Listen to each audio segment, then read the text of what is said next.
여보, 너무 억울해하지 마.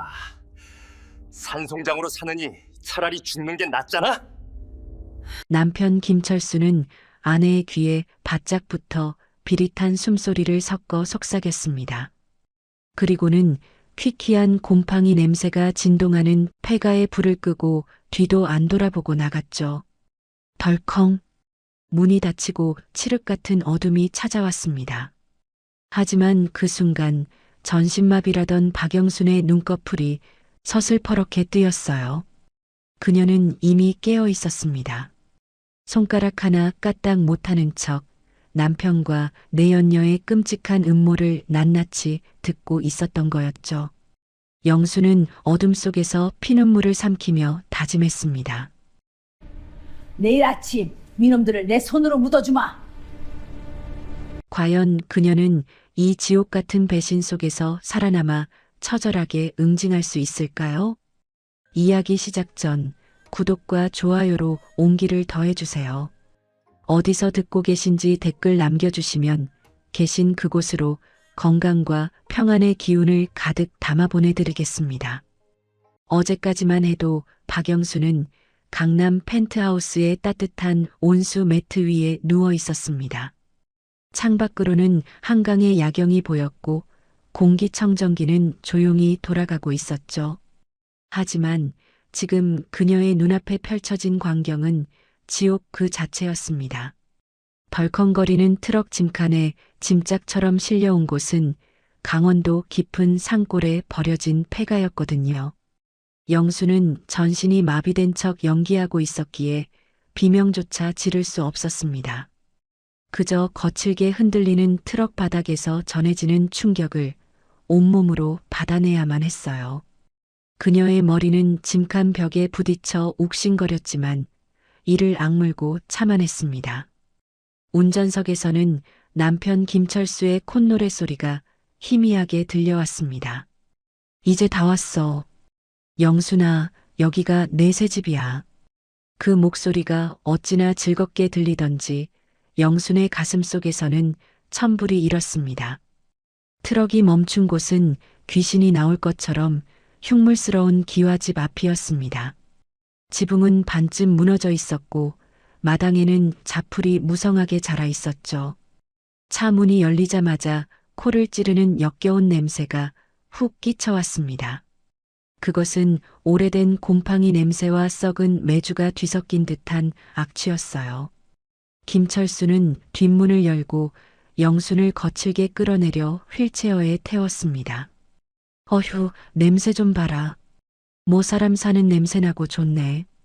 그는 비아냥거리며 휠체어를 밀고 삐걱거리는 대청마루로 향했습니다. 영수는 숨을 쉴 때마다 폐부 깊숙이 박히는 그 썩은 냄새의 구역질이 올라올 것만 같았죠. 하지만 꼼짝도 할 수 없는 신용을 해야 했기에 숨소리조차 죽여야만 했습니다. 김철수는 영순을 안방이라 불리는 곳에 짐승 던지듯 내팽개쳤습니다. 바닥에 닿는 순간 뼈가 시리도록 차가운 냉기가 영순의 등줄기를 타고 올라왔죠. 장판은 곳곳이 찢겨 시멘트 바닥이 그대로 드러나 있었고 벽지는 누렇게 떠서 너덜거렸습니다. 난방이라고는 전혀 되지 않는 냉골 바닥은 마치 얼음장 같았어요. 영수는 속으로 비명을 질렀지만 겉으로는 축 늘어진 채 미동도 하지 않았습니다. 김철수는 흙먼지가 묻은 구두를 신은 채 방 안을 성큼성큼 걸어 다녔죠. 여기면 아무도 못 찾아와. 내가 죽어도 썩어 문드러질 때까지 모를걸. 내가 숨겨둔 그 땅문서랑 인감, 내가 못 찾을 것 같아? 내가 죽고 나면 어차피 다 내 거야. 그때 천천히 찾아주지. 그의 말 한마디 한마디가 영순의 심장에 비수처럼 꽂혔습니다. 평생을 바쳐 그를 건물주로 만들어 주었건만 돌아온 것은 이런 차가운 바닥이라니 기가 막힐 노릇이었죠. 방 안의 공기는 바깥보다 더 차갑고 습했습니다. 천장 구석에는 거미줄이 쳐져 있었고 쥐 오줌 얼룩이 지도처럼 번져 있었어요. 그때 천장에서 투두둑 하는 소리가 들리더니 흘가루가 영순의 얼굴 위로 떨어졌습니다. 쥐들이 천장 위를 뛰어다니는 소리가 마치 천둥 소리처럼 크게 들렸죠. 영순은 너무나 끔찍해서 당장이라도 벌떡 일어나 도망치고 싶었습니다. 하지만 그럴 수 없다는 사실이 그녀를 더욱 비참하게 만들었어요. 남편은 그런 영순을 내려다보며 주머니에서 담배를 꺼내 물었습니다. 후, 그가 내뱉은 담배 연기가 영순의 얼굴을 덮쳤습니다. 매캐한 연기에 기침이 터져 나올 뻔했지만 영순은 혀를 깨물며 참아냈습니다. 바로 그 순간 끔찍한 일이 벌어졌습니다. 어디선가 날아온 시커먼 왕파리 한 마리가 영순의 코끝에 내려앉았던 것입니다. 한겨울의 파리라니 믿을 수 없는 일이었지만 녀석은 살아 움직이고 있었습니다. 파리는 영순의 콧등을 타고 올라가 눈꺼풀 위를 기어다니기 시작했죠. 그 간지러움과 불쾌함은 상상을 초월하는 고통이었어요. 손만 쓸 수 있다면 당장 때려잡고 싶었지만 영순은 눈동자만 굴릴 수 있을 뿐이었습니다. 파리의 까칠한 다리가 속눈썹을 건드릴 때마다 온몸에 소름이 돋았습니다. 그녀는 자신이 파리 한 마리조차 쫓아낼 수 없는 무력한 존재가 되었다는 사실에 피눈물을 흘렸죠. 이건 단순한 괴롭힘이 아니라 인간으로서의 존엄을 짓밟는 고문이었습니다. 김철수는 파리가 앉아있는 영순의 얼굴을 보고 낄낄거렸습니다. 어이구, 파리도 똥은 알아보나 보네. 냄새나는 건 기가 막히게 알지. 그는 손을 뻗어 영순의 얼굴에 앉은 파리를 쫓아주는 척하며 뺨을 툭툭 쳤습니다. 그 손길에는 애정이라곤 눈곱만큼도 없고 오직 경멸만이 가득했죠. 김철수에게서 풍기는 비싼 외제 향수 냄새가 방 안의 곰팡이 냄새와 섞여 기이한 악취를 풍겼습니다. 그 향수는 영순이 지난달 결혼기념일에 사준 100만 원짜리 명품 향수였거든요. 자신이 사준 향수를 뿌리고 자신을 버리러 온 남편의 뻔뻔함에 영순은 치가 떨렸습니다. 내 돈으로 호의호식하면서 나를 이런 곳에 버려? 그녀의 마음속 깊은 곳에서 뜨거운 분노의 불길이 치솟아 올랐습니다. 해가 지기 시작하자 산속의 어둠은 순식간에 찾아왔습니다. 창호지가 다 뜯겨나간 문틈으로 칼바람이 숭숭 들어왔죠. 영수는 얇은 환자복 하나만 입은 채 냉골 바닥에서 추위에 떨었습니다. 이가 딱딱 부딪힐 정도로 추웠지만 김철수는 이불 한 장 덮어주지 않았어요. 그는 가져온 휴대용 가스버너를 켜고 라면을 끓이기 시작했습니다. 보글보글 끓는 라면 냄새가 좁은 방 안에 가득 차자 영순의 배에서 꼬르륵 소리가 날 뻔했습니다. 하루 종일 물 한 모금 마시지 못한 상태였거든요. 하지만 김철수는 혼자서 후루룩거리며 라면을 먹어치웠습니다. 아, 따뜻하다. 너는 뭐 누워만 있으니 배도 안 고프지? 그는 국물까지 싹 비우고는 트림을 꺼억하고 내뱉었습니다. 밤이 깊어지자 산속의 소음들이 공포 영화처럼 살아났습니다. 멀리서 고라니가 우는 소리가 아악 하고 비명처럼 들려왔습니다. 그 소리는 마치 사람의 비명 같아서 영순의 등줄기를 오싹하게 만들었죠. 천장 위에서는 쥐들이 운동회를 하듯 우당탕거리며 뛰어다녔습니다. 벽 틈에서는 이름 모를 벌레들이 사각거리는 소리가 끊임없이 들려왔고요. 이 모든 소리가 영순의 신경을 날카롭게 긁어댔습니다. 김철수는 술에 취해 코를 골며 잠들어 버렸지만 영수는 잠들 수가 없었습니다. 잠드는 순간 쥐들이 내려와 자신의 귀나 코를 물어뜯을지도 모른다는 공포 때문이었죠. 그녀는 어둠 속에서 두 눈을 부릅뜨고 천장을 노려보았습니다. 하늘이시여, 제발 저에게 힘을 주소서. 영수는 마음속으로 간절히 빌고 또 빌었습니다. 이대로 여기서 얼어 죽거나 쥐 파먹혀 죽을 수는 없었으니까요. 자신을 계단에서 밀어버린 것도 모자라 이런 패가에 유기한 저놈을 반드시 심판해야 했기 때문입니다. 그때 밖에서 쇠사슬이 끌리는 소리가 들렸습니다. 아마도 마당에 묶여 있다던 그게 누렁이인 것 같았죠. 과연 영수는 이 끔찍한 밤을 버텨내고 반격의 기회를 잡을 수 있을까요? 김철수는 트럭에서 짐 보따리를 하나씩 꺼내 방 안으로 던졌습니다. 그 중에는 영순이 30년 동안 베고 잤던 낡아 빠진 메밀 베개도 섞여 있었죠. 땀과 침으로 얼룩져 누렇게 변색된 베개는 누가 봐도 지저분해 보였습니다. 철수는 베개를 보자마자 인상을 팍 찌푸렸어요. 에이, 재수없게. 이딴 쓰레기는 왜 챙겨왔어? 그는 신고 있던 흙투성이 군화발로 베개를 힘껏 걷어찼습니다. 퍽 하는 소리와 함께 베개는 먼지를 일으키며 방구석으로 처박혔죠.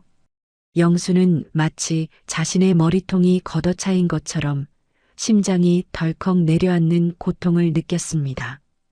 그 베개는 기나긴 병원 생활 동안 영순의 유일한 친구이자 분신이었거든요. 하지만 김철수는 한 가지 중요한 사실을 꿈에도 모르고 있었습니다. 그 더러운 베개 속에는 그의 목숨보다 더 비싼 보물이 숨겨져 있다는 사실을 말이죠. 그것은 바로 재개발 지구의 알박기 땅 문서로 시가 200억 원에 달하는 엄청난 물건이었습니다. 영수는 쓰러지기 전 혹시 모를 사태에 대비해 메밀 껍질 깊숙한 곳에 문서를 꿰매 두었거든요. 만약 김철수가 이 사실을 알았다면 감히 베개를 축구공처럼 걷어차지는 못했을 겁니다. 영수는 구석에 처박힌 베개를 보며 이를 바득바득 갈았죠. 이 멍청한 놈. 제 발로 200억 원을 걷어차? 속으로 비웃음을 날렸지만 혹시라도 베개가 터져 내용물이 나올까봐 조마조마했습니다. 김철수는 영순 쪽은 쳐다보지도 않고 깨진 벽거울 앞에 섰습니다. 그는 듬성듬성한 머리카락을 손으로 빗어넘기며 비릿한 미소를 지었죠. 김철수, 드디어 해냈구나. 그동안 저 늙은 여편네 비위 맞추느라 고생 많았다. 그는 마치 자신이 피해자인 양 중얼거렸습니다. 거울에 비친 자신의 모습에 도취된 듯 이리저리 얼굴을 돌려보며 만족해했어요. 그 표정이 어찌나 소름 끼치고 역겨운지 영수는 눈을 질끈 감아야만 했습니다. 어떻게 사람이 저토록 뻔뻔하고 사악할 수 있을까요? 영수는 치밀어 오르는 화를 참느라 마비된 손끝이 미세하게 떨려왔습니다. 순간 거울 속에서 웃고 있는 김철수의 얼굴이 1년 전의 기억과 겹쳐졌습니다. 그날은 영순이 별장 계단에서 굴러떨어져 전신마비가 된 운명의 날이었죠. 결혼기념일이라며 모처럼 여행을 떠났던 날이었습니다. 영수는 들뜬 마음으로 새 원피스를 입고 계단을 내려오고 있었어요. 그런데 계단 아래 서 있던 김철수의 눈빛이 이상했습니다. 평소의 비굴한 웃음은 사라지고 차가운 살기가 번득이고 있었거든요. 영순이 멈칫하는 순간 김철수의 입꼬리가 기괴하게 비틀려 올라갔습니다. 여보, 조심해. 그는 말은 그렇게 했지만 손에는 이미 식용유병이 들려 있었습니다. 계단은 기름 범벅이 되어 번들거리고 있었죠. 영순의 발이 미끄러지는 건 찰나의 순간이었습니다. 아! 그녀의 몸이 허공으로 붕 떠올랐어요. 슬로 모션처럼 느리게 흘러가는 시간 속에서 영수는 똑똑히 보았습니다. 김철수가 손을 뻗어 잡아주는 대신 뒷짐을 지고 구경하고 있었다는 사실을 말이죠. 그는 아내가 계단 아래로 처박히는 모습을 마치 영화 감상하듯 즐기고 있었습니다. 중환자실에서 깨어났을 때 영순의 몸은 이미 돌덩이처럼 굳어 있었어요. 김철수는 영순의 손을 잡고 세상 떠나가라 통곡을 하며 악어의 눈물을 흘렸죠. 아이고 여보. 어쩌다 이렇게 부주의해서. 의사와 간호사들은 그를 지극정성인 남편이라며 칭송했습니다. 하지만 영수는 모든 진실을 알고 있었어요. 그 사고는 단순한 실수가 아니라 치밀하게 계획된 살인 미수였다는 것을요. 말을 할 수 없다는 답답함이 숫덩이가 되어 영순의 속을 새까맣게 태웠습니다. 강남 병원 VIP 병실에서도 철수는 종종 소름 끼치는 혼잣말을 짓거리곤 했습니다. 아이고 지겨워. 언제까지 숨만 쉬고 있을 거야? 병원비가 아깝지도 않나? 그는 영순의 굳어버린 팔뚝을 꼬집으며 낄낄거렸죠. 그때마다 영순의 명치 끝에서는 뜨거운 숫덩이가 걸린 듯한 통증이 느껴졌습니다. 하지만 당장이라도 눈을 뜨고 소리치고 싶은 충동을 억지로 눌러야만 했어요. 만약 의식이 돌아온 걸 들켰다면 폐가가 아니라 땅속에 생매장되었을지도 모를 일이었으니까요. 그 처절했던 생존 본능만이 지옥 같은 1년을 버티게 한 유일한 힘이었습니다. 과거의 회상이 끝나고 다시 차가운 폐가의 현실이 돌아왔습니다. 김철수는 가져온 소주병을 까며 콧노래를 흥얼거리고 있었죠. 캬, 이런 밤에 술이 빠질 수 없지. 그는 아내를 산속에 버려두고 마시는 술맛이 꿀맛인 모양이었습니다. 1년 전에는 죽이려 했고 지금은 산채로 묻어버리려는 저 악마 같은 인간. 영수는 충혈된 눈으로 김철수의 등짝을 노려보았습니다. 싸늘하게 식었던 분노가 다시 용광로처럼 끓어오르기 시작했죠. 지금 실컷 웃어둬라. 이게 내 놈의 마지막 행복한 밤이 될 테니까. 영수는 떨리는 눈꺼풀을 간신히 진정시켰습니다. 구석에 있는 더러운 베개가 마치 영순에게 신호를 보내는 것 같았어요. 이 상황을 뒤집을 수 있는 유일한 무기이자 복수의 열쇠가 바로 저기에 있었으니까요. 무슨 일이 있어도 끝까지 저 베개를 사수해야만 했습니다. 그런데 밖에서 어둠을 뚫고 낯선 자동차 엔진 소리가 들려왔습니다. 이 깊은 산골, 귀신도 피해갈 흉가에 이 늦은 밤 찾아올 사람이 과연 누구일까요? 폐가의 정막을 깨고 들려온 것은 날카로운 하이힐 소리였습니다. 또각, 또각, 낡은 마루장이 비명을 지르듯 삐걱거렸죠. 문이 거칠게 열리더니 찬바람과 함께 진한 화장품 냄새가 방 안으로 밀려들어왔습니다.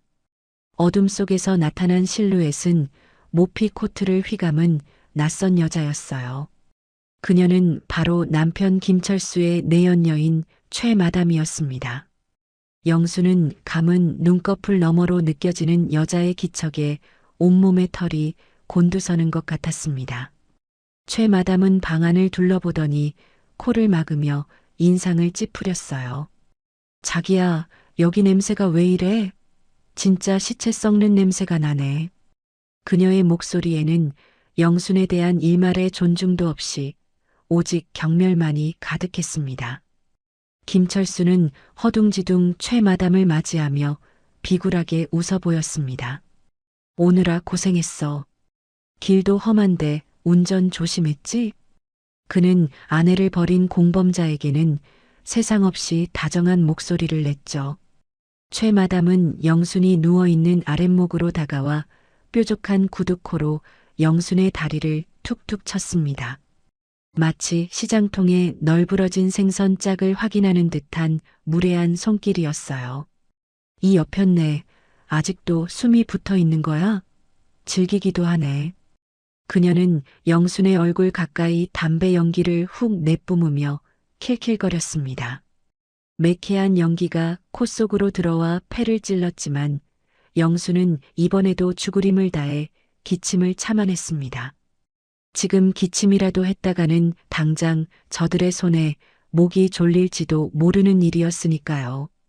최마담은 김철수가 건넨 낡은 방석 위에 앉으며 본론을 꺼냈습니다. 자기야, 내가 오는 길에 포크레인 기사 섭외 끝냈어. 그녀의 입에서 나온 포크레인이라는 단어에 영순의 심장이 덜컥 내려앉았습니다. 김철수는 눈을 번뜩이며 되물었죠. 정말? 언제 오기로 했어? 빠를수록 좋은데. 최 마담은 붉은 매니큐어가 칠해진 손톱을 딱딱 부딪히며 여유롭게 대답했습니다. 모레 아침 7시. 여기 싹 밀어버리고 사고사로 처리하기로 입맞췄어. 그 말은 곧 영순에게 남은 시간이 단 3일, 아니 정확히는 이틀 밤뿐이라는 사형 선고나 다름없었습니다. 산채로 흙더미 속에 파묻힐 위기가 코앞으로 다가온 것이었죠. 영수는 캄캄한 절망 속에서 정신이 아득해지는 것을 느꼈습니다. 모레 아침이면 거대한 쇠삽이 이 낡은 지붕을 부수고 들어올 테니까요. 그때까지 도망치지 못하면 꼼짝없이 건물 잔해와 함께 생매장당할 운명이었습니다. 김철수는 신이 나서 최 마담의 어깨를 주물렀습니다. 역시 우리 자기는 일 처리가 확실해. 이제 이틀만 참으면 새 인생 시작이다. 두 사람은 영순이 듣고 있다는 사실은 상상조차 하지 못한 채 끔찍한 계획을 떠들었습니다. 영순은 속으로 피눈물을 흘리며 울부짖었어요. 이 천벌 받을 놈들. 내가 뼈 빠지게 번 돈으로 무덤까지 파주겠다는 거냐? 하지만 지금 당장 할 수 있는 것이라곤 시체처럼 누워 시간을 버티는 것뿐이었습니다. 벽에 걸린 낡은 괴종시계가 유난히 크게 울리기 시작했습니다. 그 시계는 이 폐가에 원래부터 있었던 것인지 먼지가 뽀얗게 앉아 있었죠. 똑딱 똑딱 규칙적으로 움직이는 시계추 소리가 마치 저승사자의 발자국 소리처럼 들려왔습니다. 영순의 귓가에는 그 소리가 점점 증폭되어 천둥 소리처럼 고막을 때렸죠. 시간이 흐를수록 죽음이 한 발자국씩 다가오고 있다는 공포가 엄습해 왔어요. 1분, 1초가 지날 때마다 영순의 생명도 함께 깎여나가고 있는 것만 같았습니다. 그녀는 어둠 속에서 필사적으로 정신줄을 붙잡으려 애썼습니다. 그런데 기이한 일이 벌어졌어요. 벽시계의 똑딱 소리와 영순의 심장 박동 소리가 하나로 겹쳐지기 시작한 것입니다. 쿵, 쾅, 쿵, 쾅. 공포에 질린 심장이 미친 듯이 날뛰며 시계추의 리듬을 따라가고 있었죠. 마치 온 방안이 영순의 심장 소리로 가득 찬 것 같은 환청마저 들려왔어요. 식은 땀이 등줄기를 타고 흘러내려 낡은 장판을 적셨습니다. 혹시라도 저들이 이 거친 심장 소리를 듣지는 않을까, 영수는 숨조차 크게 쉴 수 없었어요. 그녀의 몸은 마비된 척하고 있었지만 속에서는 살고 싶다는 생존 본능이 용광로처럼 들끓고 있었습니다. 이대로 죽을 수는 없다는 오기가 공포를 짓누르기 시작했어요. 최 마담은 가방에서 양주 한 병을 꺼내 들었습니다. 자, 우리 미리 축배나 들까? 이 흉물스러운 집구석도 모레면 끝이니까. 그녀는 종이컵에 독한 술을 가득 따라 김철수에게 건넸습니다. 김철수는 희죽거리며 술잔을 받아 단숨에 들이켰죠. 캬, 달다. 영순이 저 여편네 덕분에 평생 못 마셔본 비싼 술도 다 마셔보네. 그들은 영순이 평생을 바쳐 일군 돈으로 산 술을 마시며 영순의 죽음을 축하하고 있었습니다. 술 냄새가 방안을 진동하자 영순은 뱃속이 뒤틀리는 것 같았습니다. 배고픔과 모멸감, 그리고 죽음의 공포가 뒤섞여 정신이 혼미해질 지경이었거든요. 하지만 영수는 입술을 꽉 깨물며 정신을 다잡았습니다. 밤은 점점 깊어가고 산속의 냉기는 더욱 매섭게 파고들었어요. 술기운이 오른 두 사람은 서로 껴안고 뒹굴며 역겨운 소리를 내기 시작했죠. 바로 옆에 죽어가는 아내를 두고 벌이는 그들의 행각은 짐승만도 못했습니다. 영수는 차라리 귀를 막고 싶었지만 손가락 하나 움직일 수 없는 현실이 원망스러웠죠. 그때 문틈으로 들어온 찬바람에 촛불이 일렁이며 영순의 얼굴에 그림자를 드리웠습니다. 그림자 속에서 영순의 눈동자가 순간적으로 번득였습니다. 지금 당장은 저들이 승리한 것처럼 보일지 모르지만 영순에게는 아직 3일이라는 시간이 남아 있었어요. 그리고 저 발밑에 굴러다니는 더러운 베개 속에 세상을 뒤집을 무기가 들어있다는 것을 저들은 꿈에도 모르고 있었으니까요. 김철수가 술에 취해 비틀거리며 영순의 머리맡으로 다가왔습니다. 그는 풀린 눈으로 영순을 내려다보며 중얼거렸죠. 여보, 섭섭해하지 마. 당신 명의로 된 생명보험금까지 나오면 내가 아주 성대하게 제사 지내줄게. 그는 영순의 이마를 손가락으로 툭 치며 비열하게 웃었습니다. 영순은 속으로 피를 토하듯 절규하며 맹세했습니다. 그래, 어디 한번 끝까지 가보자. 내 놈이 제사상을 받게 될지, 내가 받게 될지. 모레 아침 7시 포크레인이 들이닥치기 전까지 반드시 이곳을 탈출해야만 했습니다. 과연 영수는 남은 시간 동안 이 절망적인 감옥에서 벗어날 방법을 찾을 수 있을까요? 지글지글 고기 굽는 소리와 함께 고소한 삼겹살 냄새가 좁은 방 안을 진동했습니다. 김철수와 최 마담은 휴대용 버너 위에 불판을 올리고 신나게 고기를 굽고 있었죠. 하루 종일 물 한 모금 마시지 못한 영순에게는 그 냄새가 고문이나 다름없었습니다. 뱃속에서는 꼬르륵 소리가 요동쳤지만 행여나 들킬까봐 배에 힘을 꽉 주어야만 했어요. 최 마담은 상추에 고기를 가득 싸서 김철수의 입에 넣어주며 교태를 부렸습니다. 자기야, 아해봐. 고기가 아주 살살 녹네. 김철수는 입을 크게 벌려 받아 먹으며 세상 다 가진 표정으로 우물거렸죠. 영수는 그 모습을 보며 타들어가는 목구멍으로 마른 침만 삼켜야 했습니다. 배고픔보다 더 참기 힘든 건 저들이 풍기는 행복한 냄새에 대한 비참함이었으니까요. 김철수는 배가 부른지 트림을 꺼억하고 내뱉었습니다. 그리고는 먹다 남은 식은 밥 한 덩이를 영순의 머리맡에 툭 하고 던졌죠. 여보, 미안해서 어쩌지? 고기가 다 떨어졌네. 밥이라도 좀 먹어. 그 밥은 쉰내가 폴폴 나는 찬밥 덩어리였는데 마치 개밥을 주는 것만 같았습니다. 영수는 당장이라도 벌떡 일어나 그 밥을 김철수의 얼굴에 던져버리고 싶었어요.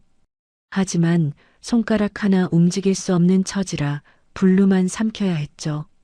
최 마담은 그런 영순을 보며 깔깔거리고 웃어댔습니다. 어머, 자기야. 저 옆에 내 밥 쳐다보는 눈빛 좀 봐. 굶어 죽긴 싫은가 봐. 그녀의 조롱 섞인 말 한마디가 영순의 가슴을 후벼 팠습니다.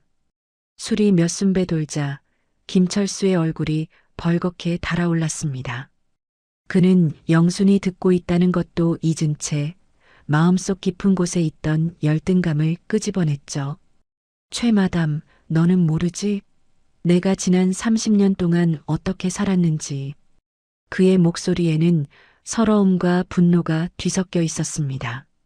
김철수는 술잔을 거칠게 내려놓으며 영순 쪽을 삿대질했어요. 사람들이 나보고 뭐라는 줄 알아? 박영순 운전기사래. 박영순 비서래. 그는 가슴을 치며 울분을 토해냈습니다.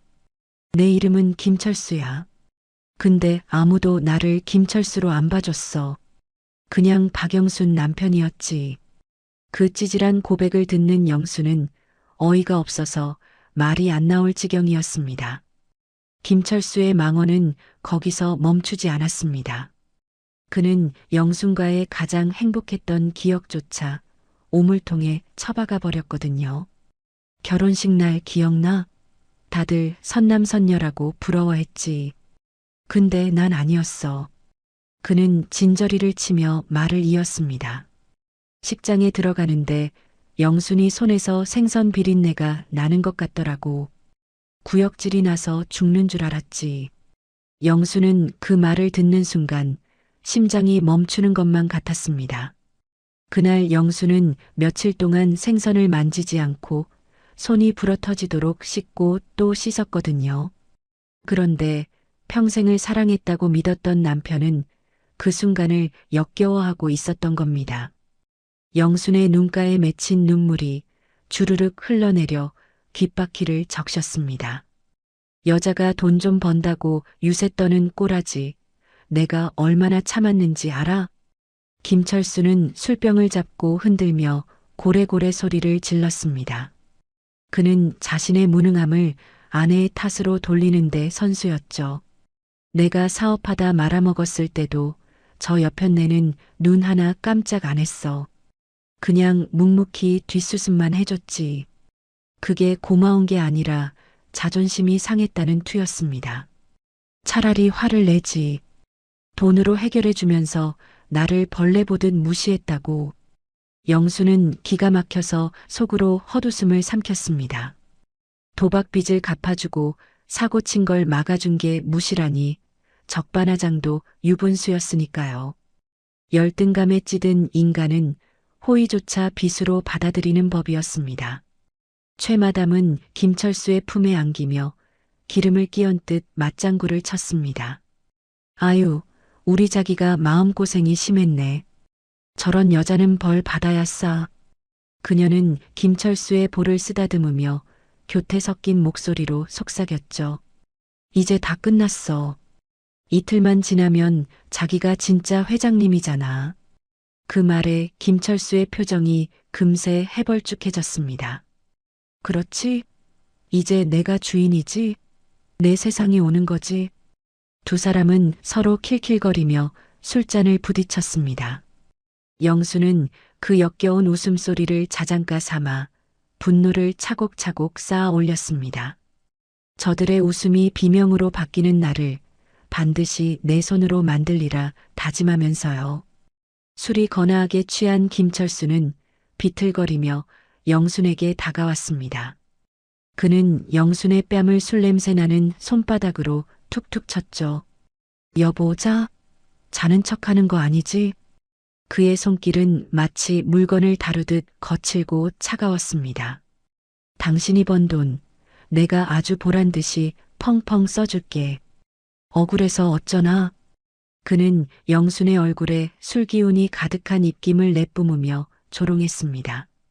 영순은 모멸감에 치를 떨었지만 눈꺼풀 하나 움직이지 않고 버텨냈습니다. 지금 이 수모를 견뎌야만 완벽한 복수를 완성할 수 있었으니까요. 그녀의 인내심은 한계에 다다르고 있었지만 정신력으로 버티고 또 버텼습니다. 김철수는 비틀거리다가 방구석에 처박힌 메밀 베개에 걸려 넘어질 뻔했습니다. 에이씨, 이 거지 같은 베개는 왜 자꾸 발에 채요? 그는 화풀이하듯 베개를 다시 한번 걷어찼습니다. 베개는 힘없이 굴러가 벽에 쿵 하고 부딪혔죠. 그 모습을 본 영순의 가슴이 철렁 내려앉았습니다. 저 베개 속에 든 200억 원짜리 문서가 혹시라도 튀어나올까봐 조마조마했거든요. 다행히 낡은 베갯잎은 굳게 입을 다물고 비밀을 지켜주었습니다. 김철수는 발이 아픈지 깽깽이 발을 뛰며 욕설을 퍼부었죠. 아오, 죽어서도 남편 앞길 막을련. 베개까지 사람을 잡네. 영수는 속으로 쾌재를 부르며 베개가 무사함을 확인했습니다. 밤이 깊어지자 술에 취한 두 사람은 서로 엉겨붙어 코를 골기 시작했습니다. 방 안에는 김철수의 코 고는 소리와 쥐들이 천장을 긁는 소리만 가득했죠. 영수는 그제야 감고 있던 눈을 번쩍 떴습니다. 칠흑 같은 어둠 속에서 그녀의 눈동자가 형형하게 빛나고 있었습니다. 이제부터는 영순의 시간이었으니까요. 그녀는 마비가 풀린 손가락을 아주 천천히 그리고 조심스럽게 움직여 보았습니다. 끼익거리는 관절 소리가 났지만 김철수의 코 고는 소리에 무쳐 다행히 들리지 않았죠. 영수는 손톱을 세워 방바닥을 긁을 준비를 마쳤습니다. 과연 그녀는 오늘 밤 겁쟁이 남편에게 어떤 공포를 선물하게 될까요? 칠흑 같은 어둠이 내려앉은 산속 폐가는 숨막힐 듯한 정적에 휩싸여 있었습니다. 김철수와 최마담은 술에 취해 세상 모르고 골아떨어져 코를 골고 있었죠. 드르렁, 푸. 두 사람의 코 고는 소리가 낡은 문풍지를 진동시키며 방 안을 울렸습니다. 영수는 그 소리를 신호탄 삼아 감고 있던 눈을 번쩍 떴어요. 낮 동안 굳어있던 근육들이 비명을 질렀지만 영수는 이를 악물고 참아냈습니다. 지금이야말로 저 겁쟁이들에게 지옥을 맛보여줄 절호의 기회였으니까요. 그녀는 이불 속에서 마비가 풀린 오른손을 천천히 꺼내 차가운 방바닥을 더듬었습니다. 손끝에 닿는 거친 장판의 감촉이 복수의 시작을 알리는 듯했죠. 영수는 손톱을 세워 방바닥을 아주 천천히 긁기 시작했습니다. 득, 득, 득. 그 소리는 쥐가 갉아먹는 소리와 비슷하면서도 어딘가 모르게 기이하게 들렸죠. 마치 원한 맺힌 귀신이 손톱으로 관 뚜껑을 긁는 소리 같았거든요. 영수는 강약 조절을 해가며 긁는 소리의 리듬을 교묘하게 바꿨습니다. 단순한 소음이 아니라 공포심을 자극하는 심리적인 고문이었어요. 김철수의 코 고는 소리가 순간 멈칫하더니 뒤척이는 소리가 들려왔습니다. 그는 잠결에도 그 불길한 소리에 본능적으로 반응하고 있었던 겁니다. 영수는 입꼬리를 살짝 올리며 손톱에 더욱 힘을 주어 바닥을 긁어댔습니다. 김철수가 화들짝 놀라며 상체를 벌떡 일으켰어요.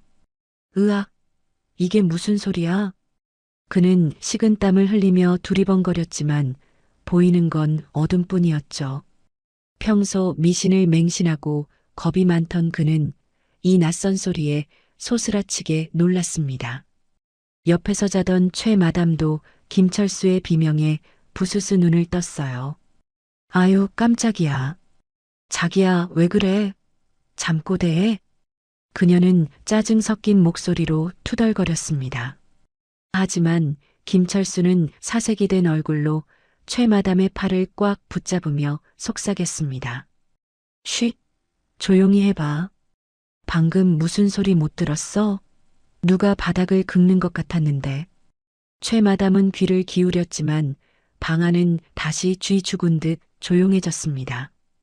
영순이 잽싸게 손을 멈추고 다시 시체처럼 누워 있었기 때문이죠. 무슨 소리가 들린다고 그래? 쥐새끼들이 돌아다니는 소리겠지. 최마담은 대수롭지 않게 여기며 다시 자리에 누우려 했습니다. 그런데 그 순간 다시 한번 소름 끼치는 소리가 들려오는 게 아니겠어요? 득, 득, 득, 득. 이번에는 아까보다 훨씬 더 크고 선명한 소리였습니다. 그것은 분명 쥐가 내는 소리가 아니라 누군가 손톱으로 방바닥을 미친 듯이 긁어대는 소리였죠. 최마담의 눈동자가 공포로 크게 흔들리기 시작했습니다. 두 사람은 서로를 끌어안은 채 덜덜 떨기 시작했어요. 자, 자기야. 이거 쥐 소리 아니지? 그치? 최마담의 목소리가 가늘게 떨려 나왔습니다. 김철수는 침을 꼴깍 삼키며 영순이 누워있는 아랫목 쪽을 힐끔거렸죠. 설마 영순이가 내는 소리는 아니겠지? 그는 혹시나 하는 마음에 휴대폰 플래시를 켜서 영순의 얼굴을 비췄습니다. 하지만 불빛 아래 드러난 영순의 얼굴은 창백하게 굳어 있을 뿐이었어요. 눈은 감겨 있었고 입은 벌어진 채 미동도 하지 않고 있었습니다. 누가 봐도 의식 없는 전신마비 환자의 모습 그대로였던 겁니다. 김철수는 안도의 한숨을 내쉬며 플래시를 껐습니다. 휴, 다행이다. 이 여편네는 아직도 기절해 있네. 하지만 불이 꺼지자마자 기다렸다는 듯이 또다시 소리가 들려왔습니다. 이번에는 바닥 긁는 소리에 더해 혀를 차는 소리까지 섞여 있었죠. 즉, 쯧, 쯧, 마치 누군가가 그들의 한심한 작태를 비웃는 듯한 소리였습니다. 그 소리는 천장에서 들리는 것 같기도 하고 바로 귓가에서 들리는 것 같기도 했어요. 김철수는 너무 무서워서 이불을 머리끝까지 뒤집었었죠. 아이고, 어머니. 잘못했습니다. 제발 저 좀 살려주세요. 그는 잊지도 않은 귀신에게 빌며 덜덜 떨었습니다. 밖에서는 고라니의 울음소리가 기괴하게 울려 퍼졌어요. 아, 아. 마치 여자의 비명 같은 그 소리가 폐가의 공포 분위기를 절정으로 끌어올렸죠. 바람이 불 때마다 문풍지가 파르르 떨리며 귀신 우는 소리를 냈습니다. 최 마담도 더 이상 버티지 못하고 김철수의 품으로 파고들었어요. 자기야, 나 무서워 죽겠어. 여기 터가 안 좋은 거 아니야? 그녀는 울먹이며 김철수의 옷자락을 꽉 쥐었습니다. 두 사람은 서로의 체온에 의지하며 이 긴 밤이 지나가기만을 간절히 바라고 있었어요. 영수는 이불 속에서 회심의 미소를 지으며 다음 공격을 준비했죠. 밤새도록 이어진 괴소리에 두 사람은 잠을 한숨도 잘 수 없었습니다. 신경이 곤두선 그들은 작은 바람 소리에도 화들짝 놀라며 경기를 일으켰죠. 영수는 그들이 잠들라 치면 다시 소리를 내어 깨우기를 반복했습니다. 이것은 단순한 장난이 아니라 그들의 정신을 갉아먹는 치밀한 작전이었거든요. 공포에 질린 인간은 판단력이 흐려지고 결국 제풀에 지쳐 자멸하게 마련이니까요. 날이 밝아올 때쯤 김철수와 최 마담의 눈 밑에는 퀭한 다크서클이 내려앉아 있었습니다. 반면 영수는 밤새 움직인 손가락 덕분에 마비가 조금 더 풀린 것 같았죠. 과연 공포에 질린 이 겁쟁이들은 아침이 밝으면 어떤 엉뚱한 짓을 벌이게 될까요? 날이 밝자 김철수와 최 마담은 마당으로 나갔습니다. 밤새 귀신 소리에 시달려 퀭한 눈을 하고 있었죠. 그들은 마당 한 구석에 묶여있는 누렁이에게 화풀이를 해댔어요. 에이, 재수없는 똥개. 밥값을 하란 말이야. 철수는 닥치는 대로 누렁이의 옆구리를 발로 걷어찼습니다. 깨갱거리며 비명을 지르는 녀석의 갈비뼈가 앙상하게 드러나 있었죠. 목줄이 살을 파고들 정도로 꽉 조여져 있어 숨쉬기조차 힘겨워 보였습니다. 영수는 문틈으로 그 광경을 지켜보며 가슴이 미어지는 듯했죠. 자신과 똑같이 학대받는 저 생명이 너무나 안쓰러웠기 때문입니다. 두 사람은 읍내에서 사온 해장국을 후루룩거리며 먹어치웠습니다. 배를 채운 그들은 영순에게 식어빠진 맨밥 한 덩이를 툭 던져두고 나갔죠. 어이, 식물인간. 이거라도 먹고 죽지 마. 그들이 사라지자 영수는 힘겹게 몸을 움직였습니다. 마비가 풀린 손으로 밥덩이를 쥐고 문지방 쪽으로 굴리기 시작했죠. 손가락 마디마디가 끊어질 듯 아팠지만 멈출 수 없었어요.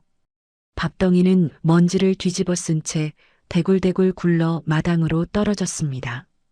누렁이는 코를 킁킁거리며 조심스럽게 다가왔죠. 녀석은 영순을 한번 쳐다보더니 허겁지겁 밥을 삼켰어요. 순식간에 밥을 비운 누렁이는 영순을 향해 꼬리를 살랑거렸습니다. 그 눈빛은 고마움과 연민이 뒤섞인 듯 깊고 그윽했죠. 말 못하는 짐승이었지만 자신에게 밥을 준 사람이 누구인지 정확히 알고 있었습니다. 영수는 눈을 깜빡여 녀석에게 신호를 보냈어요. 그래, 많이 먹어라. 너랑 나랑 같은 처지구나. 누렁이는 마치 그 마음을 읽기라도 한 듯 컹하고 작게 짖었습니다. 그것은 둘만의 비밀스러운 동맹이 맺어지는 순간이었죠. 이제 이 폐가에는 영순 혼자가 아니라 든든한 아군이 생긴 셈이었어요. 오후가 되자 최 마담이 하이힐 소리를 내며 방문 앞으로 다가왔습니다. 그녀는 문을 활짝 열어젖히고는 독한 담배를 피우기 시작했죠. 후, 여기는 공기가 좋아서 담배 맛도 좋네. 그녀가 내뿜은 회색 연기가 좁은 방 안으로 뱀처럼 스며들었습니다. 영순의 코와 목구멍으로 매캐한 니코틴 냄새가 훅 끼쳐왔어요. 당장이라도 콜록거리며 기침이 터져 나올 것만 같았습니다. 하지만 지금 기침을 했다가는 모든 연기가 들통날 게 뻔했죠. 영수는 입술 안쪽 살을 피가 나도록 깨물며 숨을 참아냈습니다. 폐가 터질 듯한 고통에 얼굴이 벌겋게 달아올랐습니다.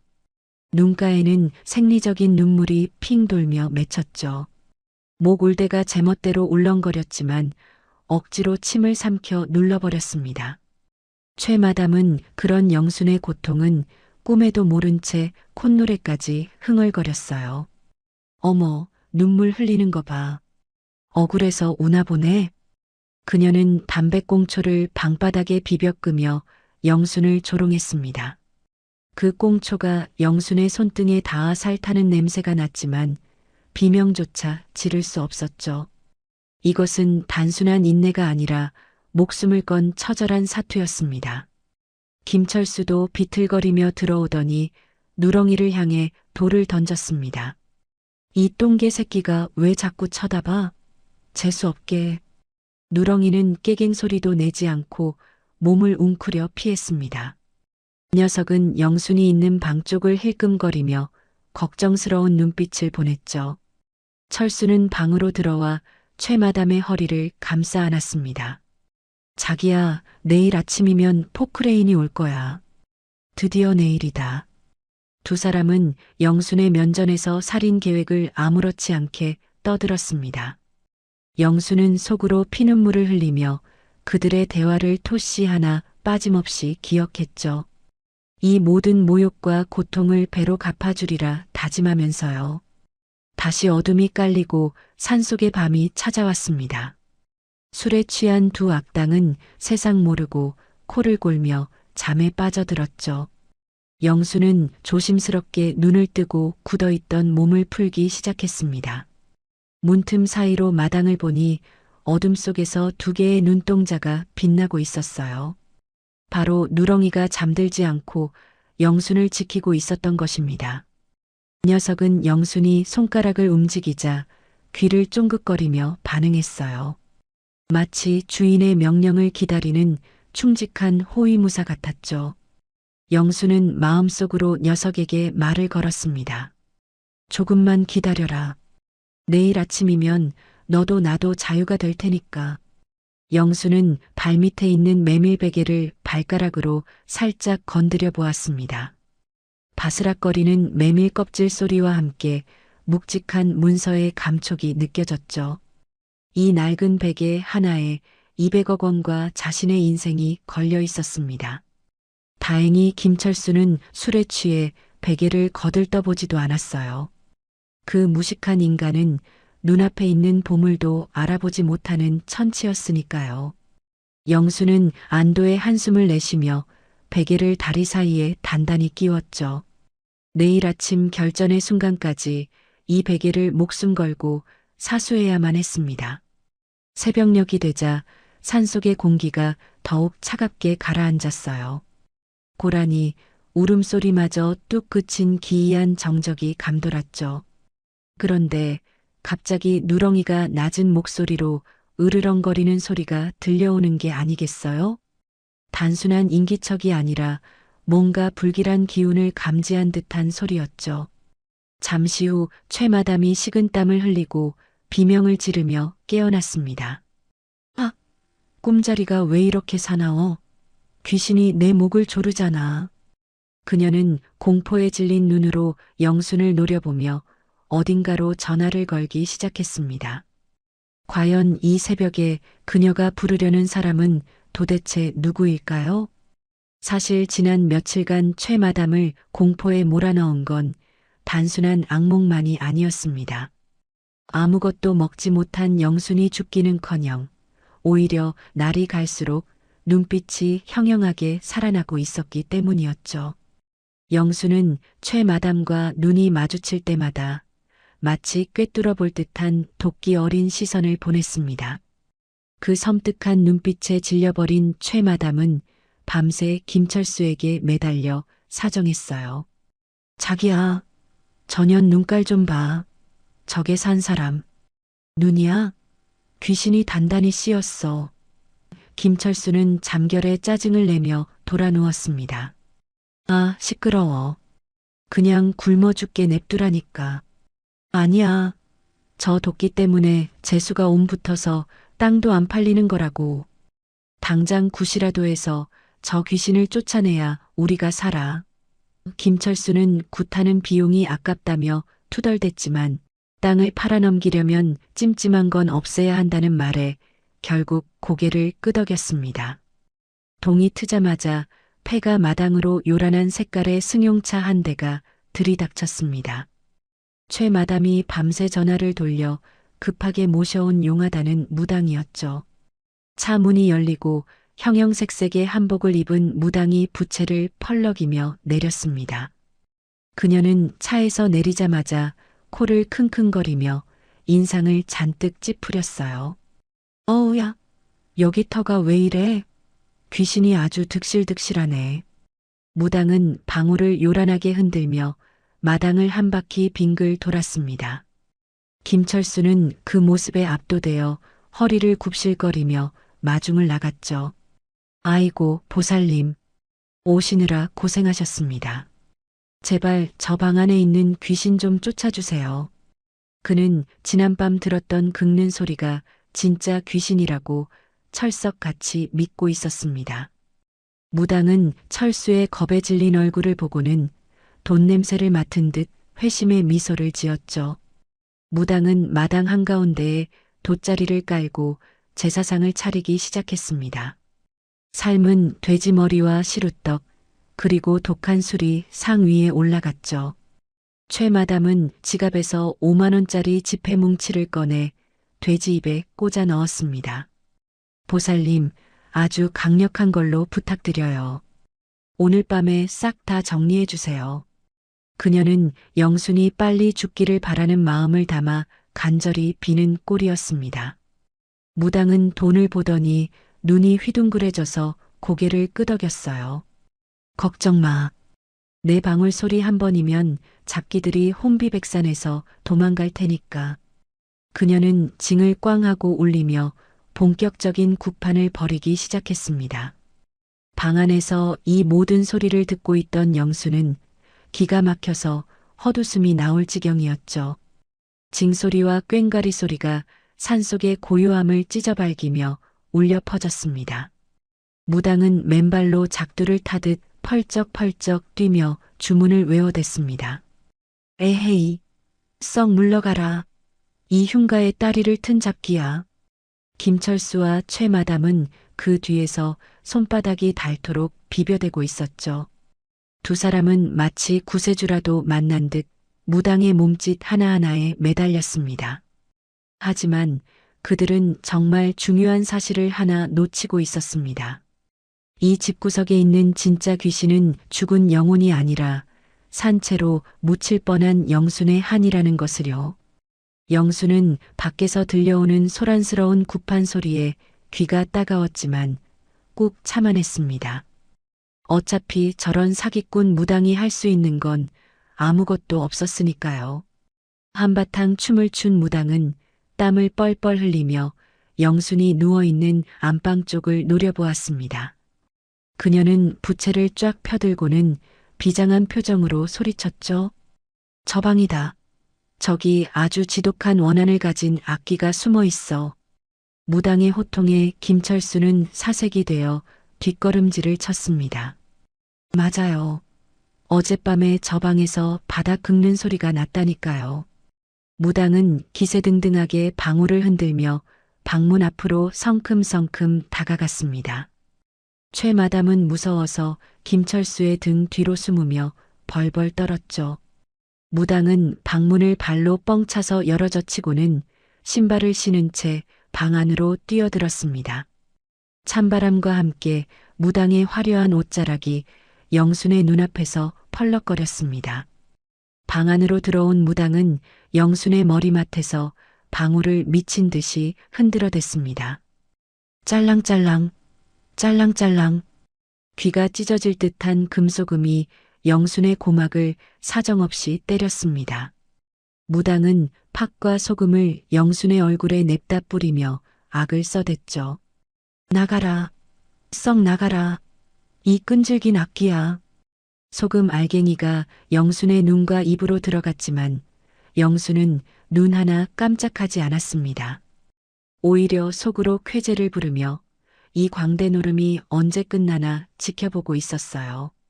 무당은 영순이 미동도 하지 않자 약이 올랐는지 얼굴을 바짝 들이밀었습니다. 그녀는 영순의 눈을 까뒤집어 보려고 거친 손길을 뻗었죠. 바로 그 순간 영순은 감고 있던 눈을 번쩍 떴습니다. 무당의 얼굴이 코앞에 와 있는 찰나의 순간이었죠. 영순의 눈동자는 흐리멍텅한 환자의 눈이 아니라 서슬 퍼런 도끼를 품고 있었습니다. 마치 굶주린 호랑이가 먹잇감을 노려보는 듯한 살기 등등한 눈빛이었어요. 무당은 예상치 못한 영순의 눈빛과 정통으로 마주치고 말았습니다. 그 눈에는 죽음의 그림자가 아니라 활활 타오르는 생명력과 분노가 이글거리고 있었죠. 무당은 순간적으로 등골이 오싹해지며 숨이 턱 막히는 공포를 느꼈습니다. 이건 귀신 따위가 흉내낼 수 있는 눈빛이 절대 아니었으니까요. 영수는 눈에 힘을 주어 무당을 쏘아보며 입모양으로 무언가를 말했습니다. 소리는 내지 않았지만 그 의미는 너무나 명확했죠. 너 죽고 싶니? 무당은 비명을 지르며 뒤로 나자빠졌습니다. 으악, 엄마야. 그녀는 손에 들고 있던 방울과 부채를 바닥에 떨어뜨리고 엉덩방아를 찧었죠. 방 밖에서 구경하던 김철수와 최마담이 깜짝 놀라 달려왔습니다. 보살님, 왜 그러세요? 귀신이 보입니까? 철수가 다급하게 물었지만 무당은 대답 대신 턱을 덜덜 떨며 영순을 손가락질했습니다. 그녀의 얼굴은 하얗게 질려 핏기 하나 없이 창백해져 있었어요. 무당은 바닥을 기어서 뒷걸음질을 쳤습니다. 이건 귀신이 아니야. 산 사람이야. 그것도 아주 무서운 장군감이라고. 그녀의 말에 김철수와 최마담은 어리둥절한 표정을 지었습니다. 산 사람이라니요? 저 여자는 그냥 식물인간인데요? 최마담이 따지듯 물었지만 무당은 고개를 세차게 저었죠. 아니야. 저 눈빛을 못 봤어? 저건 우리 같은 무당도 못 당해. 무당은 신발도 제대로 신지 못한 채 허둥지둥 마당으로 뛰쳐나갔습니다. 그녀는 공포에 질려 횡설수설하며 차에 올라탔습니다. 돈이고 뭐고 다 필요 없어. 여기 있다간 내가 죽어. 무당은 창문을 내리고 김철수와 최마담에게 마지막 저주를 퍼부었습니다. 야, 이 멍청한 것들아. 죽는 건 저 여자가 아니라 너희들이야. 그녀는 악을 쓰며 소리쳤습니다. 저 여자가 너희들 명주를 끊어놓을 거라고. 당장 도망 안 가면 다 죽어. 무당의 차는 흙먼지를 일으키며 산 아래로 맹렬하게 도망쳤죠. 순식간에 벌어진 일에 김철수와 최마담은 멍하니 서 있을 수밖에 없었습니다. 마당에는 먹다 남은 돼지머리와 엎어진 술병만 덩그러니 남았어요. 거금을 들여 부른 무당이 도망친 꼴이라니 기가 찰 노릇이었습니다. 김철수는 찝찝한 표정으로 엎어진 제사상을 발로 걷어찼습니다. 에이, 재수없게. 돌팔이년이 돈만 먹고 튀었잖아. 그는 애써 무당의 말을 무시하려 했지만 등골이 서늘한 건 어쩔 수 없었죠. 최마담도 불안한지 손톱을 물어뜯으며 중얼거렸습니다. 자기야, 전현이 한 말. 진짜일까? 우리가 죽는다니? 두 사람은 서로의 얼굴을 쳐다보며 애써 불안감을 감추려 했습니다. 방 안에 누워있는 영수는 그 꼴을 보며 속으로 쾌재를 불렀습니다. 미신을 믿는 자들에게 미신으로 공포를 심어준 완벽한 역관광이었으니까요. 이제 이 흉가에 남은 건 겁에 질린 두 악당과 복수의 칼을 가는 영순뿐이었습니다. 과연 무당의 예언대로 내일 아침 죽음의 그림자는 누구를 덮치게 될까요?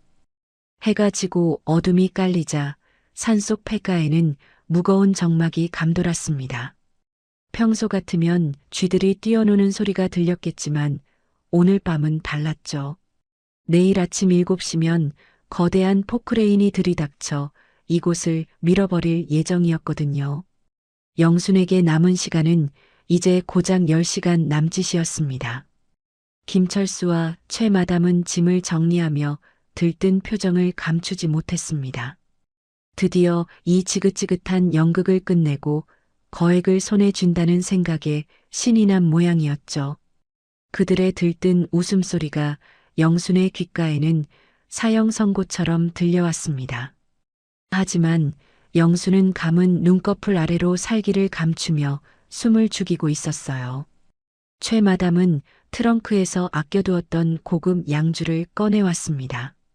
자기야, 우리 마지막으로 건배해야지. 내일이면 완벽한 자유잖아. 그녀는 종이컵에 독한 술을 가득 따라 김철수에게 건넸죠.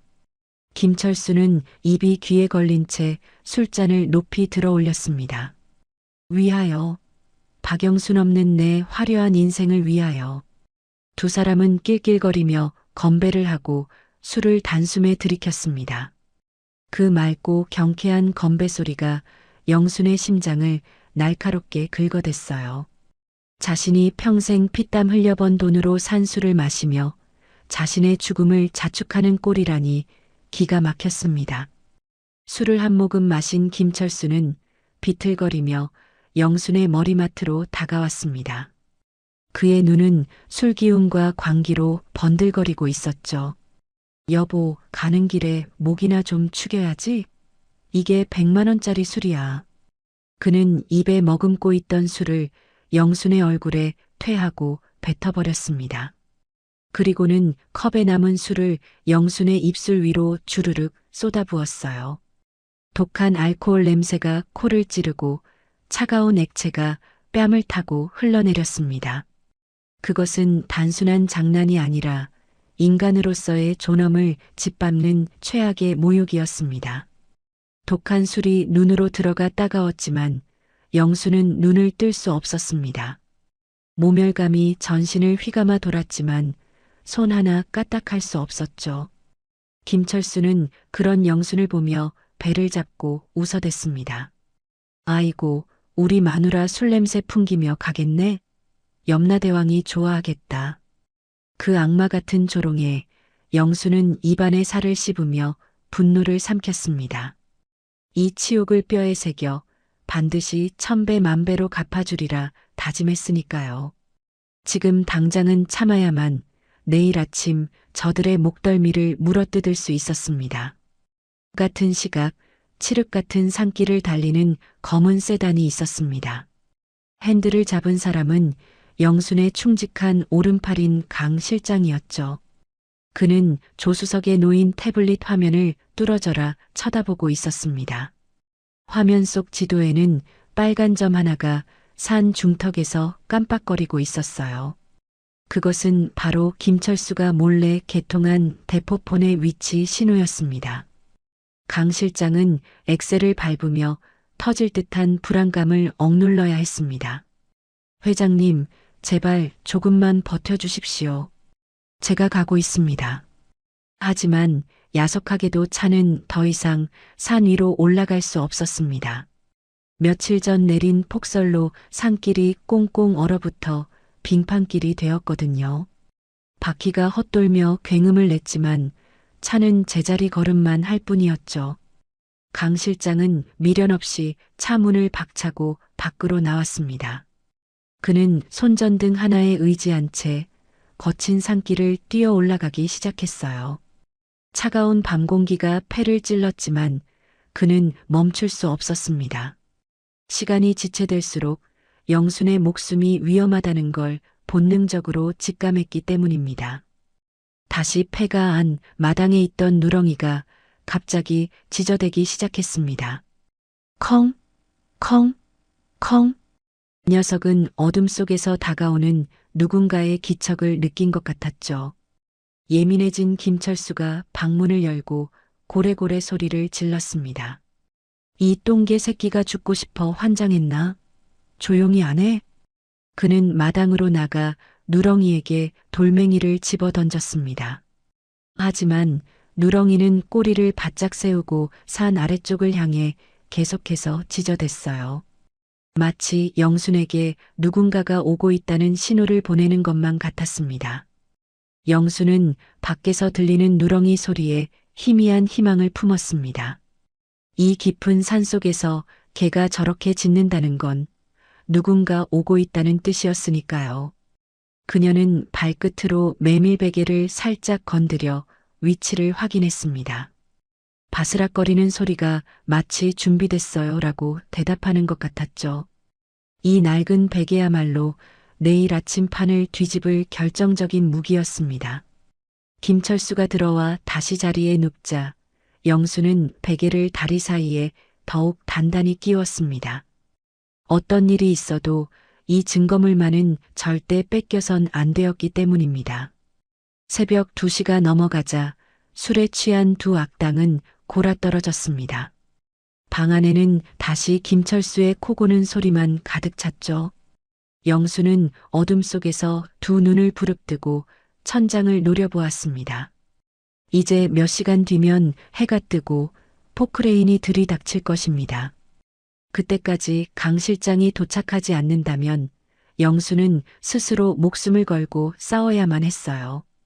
그녀는 마비가 풀린 손가락을 쥐었다 폈다 하며 마지막 결전을 준비했습니다. 심장이 터질 듯이 뛰었지만 정신은 그 어느 때보다 맑게 깨어 있었습니다. 꼬박 밤을 새운 영순의 눈에 창호지 문틈으로 푸르스름한 새벽빛이 스며들었습니다.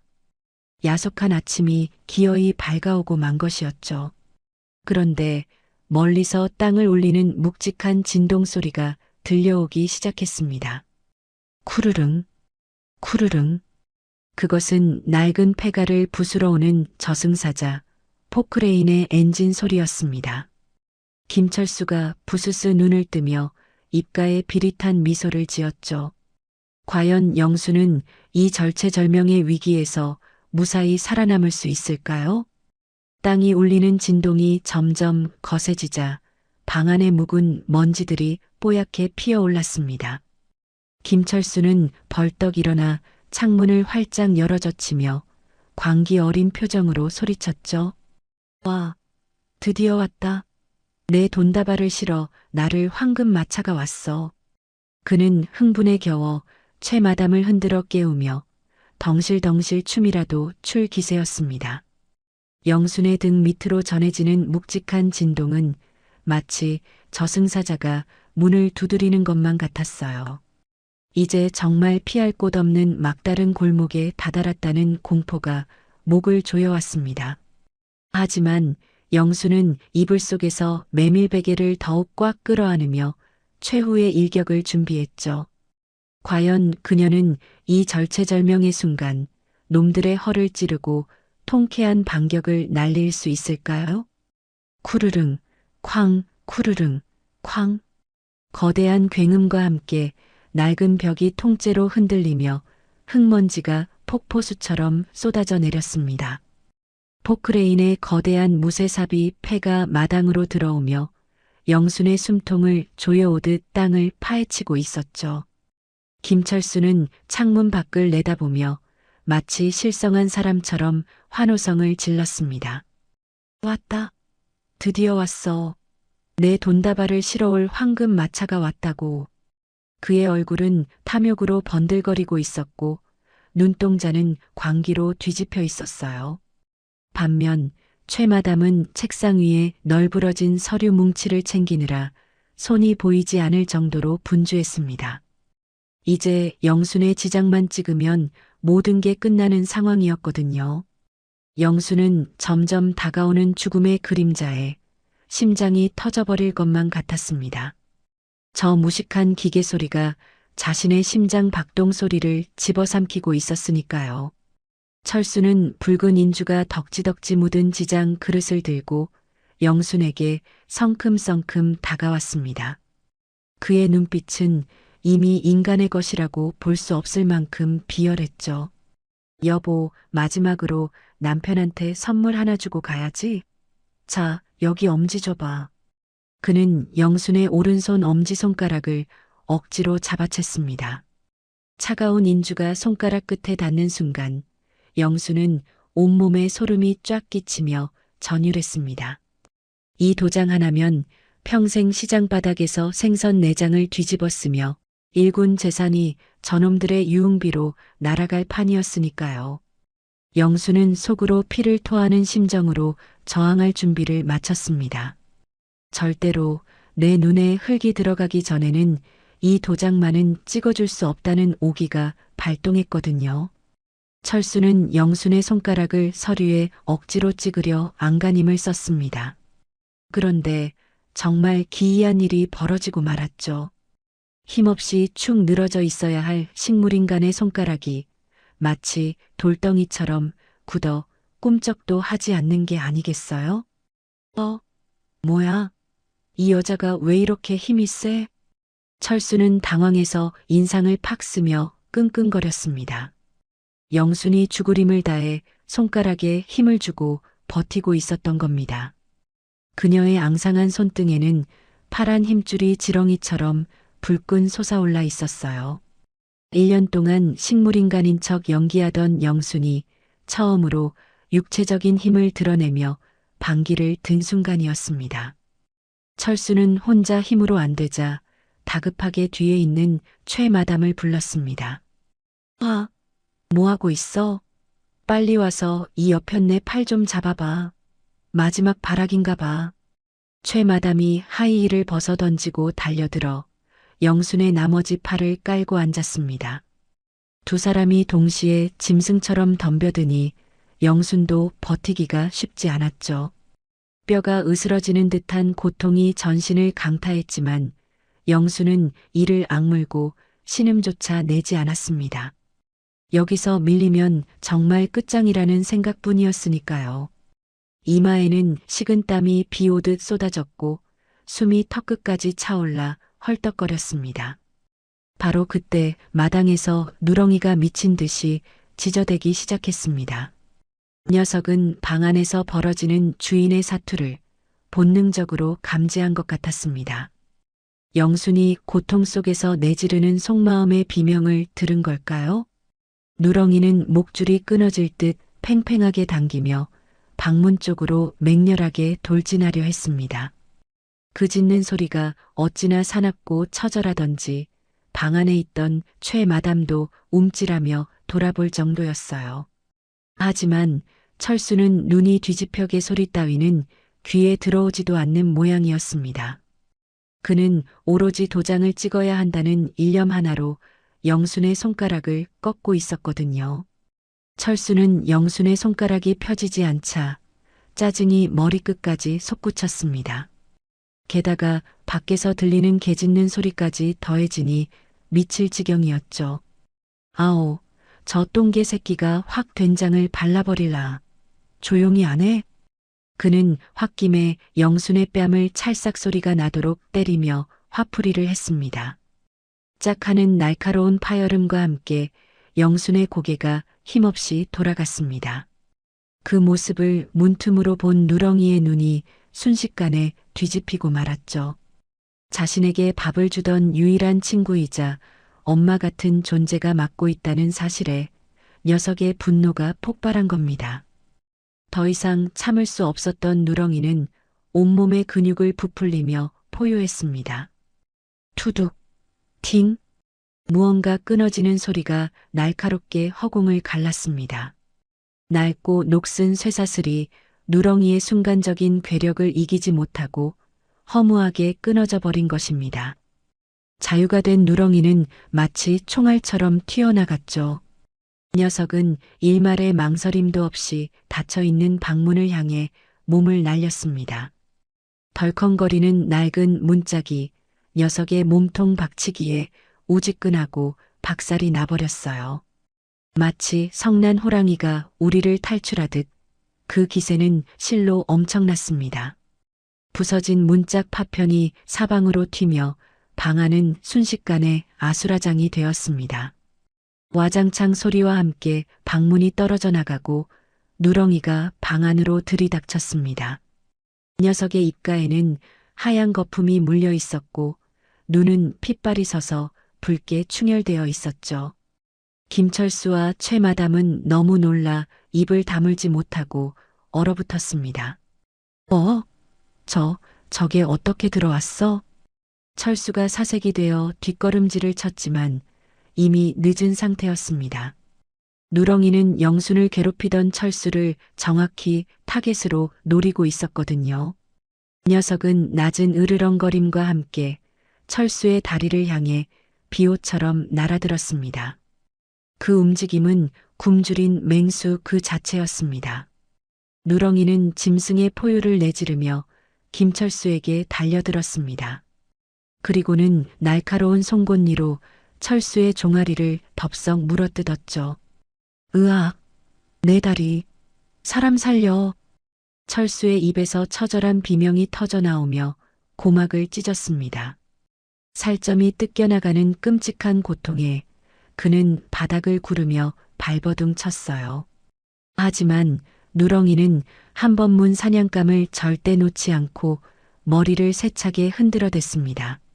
선혈이 낭자하게 튀어 방바닥을 붉게 적셨고 철수의 비명소리가 폐가를 가득 채웠습니다.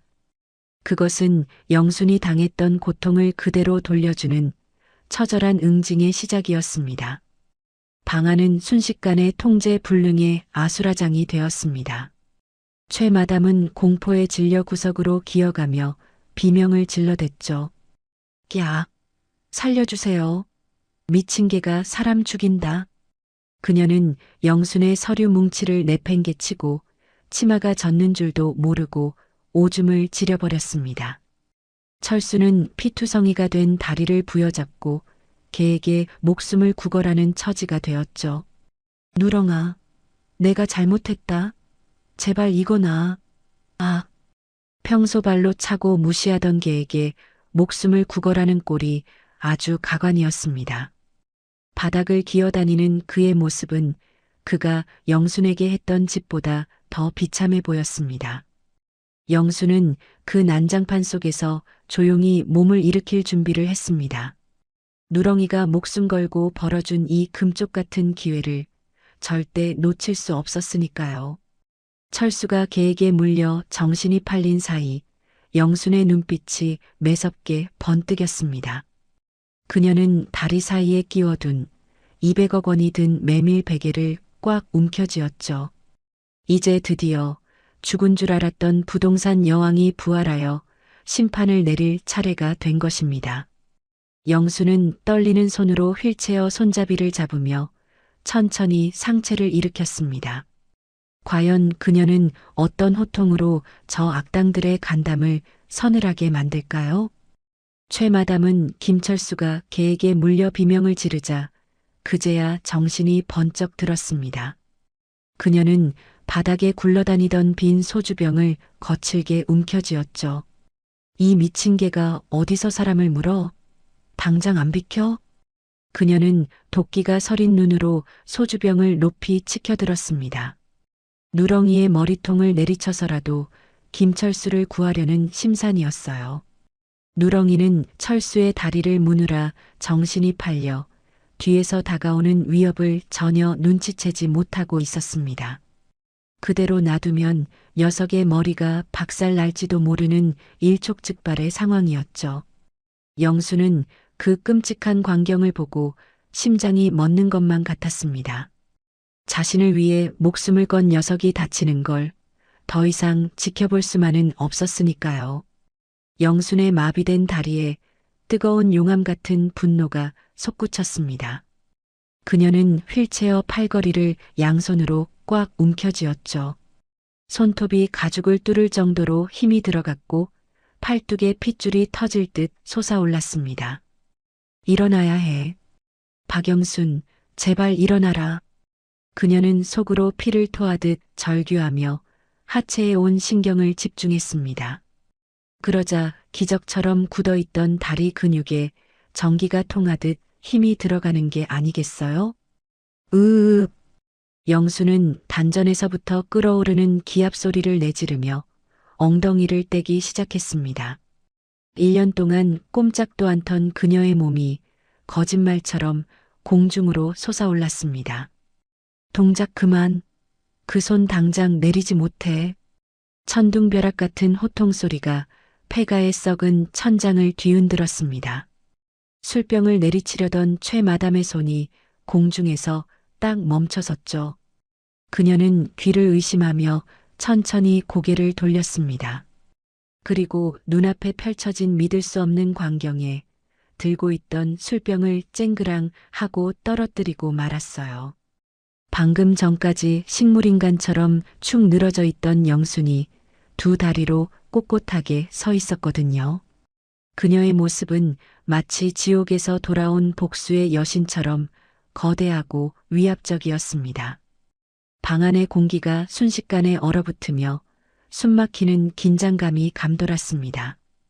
김철수도 고통을 잊은 채 입을 떡 벌리고 영순을 올려다보았습니다. 그는 마치 귀신이라도 본 사람처럼 사시나무 떨듯 떨었죠.